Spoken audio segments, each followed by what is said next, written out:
Grant ta'lim maktabining 5, 6 va 10 sinf o'quvchilari jahon sivilizatsiyasi beshigi, qadimgi Sug'diyona yuragi va Amir Temur saltanatining poytaxti hisoblangan betakror Samarqand shahriga sayohat uyushtirdilar.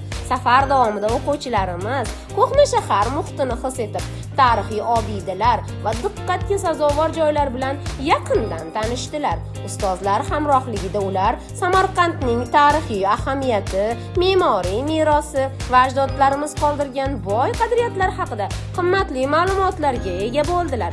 Sayohat o'quvchilarning dunyoqarashini kengaytirib, ularda tarixga bo'lgan qiziqish va hurmat tuyg'usini yanada kuchaytirdi.